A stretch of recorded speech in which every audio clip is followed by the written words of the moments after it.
My Let It Go video got such a powerful response. I think it's because there was a rawness to the message, the idea that we could be hurt and hurt in serious ways.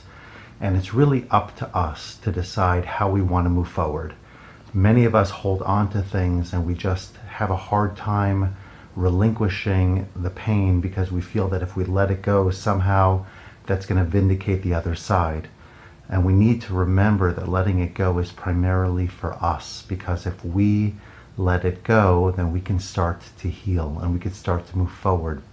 We can start to think differently about what occurred and what our future holds for us. I shared that particular time, about 6 years ago, was a very difficult time for me and my family. We were transitioning on many levels, new community. For me, it was a new profession, and I was hanging a shingle and starting from scratch, and it was just a difficult time to get everything in place. And I came to a new community where I didn't know anybody, and it just didn't feel like things were moving in the right direction, just in general, the way that my previous position had ended, the way that we had left our old community, and it was just so easy to point fingers. But I wanted to share a positive story that kind of, to me, sort of turned things around. It was nothing major, but it was a gesture, and the gesture went a long way to help me personally feel like I belonged, and it was the beginning of a new chapter in my own personal story, if you will. And so what happened was as follows. The Sukkot holiday is in total, it's a 9-day holiday. The latter part of it is technically a different holiday. It's where instead of sitting in the sukkah, in the hut, the focus now becomes the celebration of the Torah, the celebration of the completion of the annual reading of the Torah cycle. And on that day, called Simchas Torah, there is a custom to read a variety of verses which speak to the beauty of the Torah and the beauty of that connection.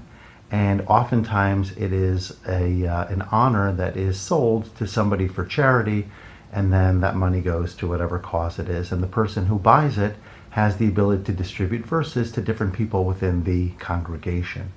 I had met somebody that holiday. He didn't know me particularly well, but was kind enough after buying it to give me one of those verses. And the people who called me or said the next verse to so-and-so didn't even know my name at the time, but it was the beginning of me starting to feel like I belonged. And I'm sharing this because sometimes we think, well, what's the big deal? I'll just give this person a verse, I'll give this person a something, a little handshake here, a little smile over there. And we don't think something of it. We don't think something significant of it for sure. But oftentimes it's that little gesture that can make a huge difference to somebody who's struggling, whether they're struggling just to deal with their day or they're struggling with something much bigger.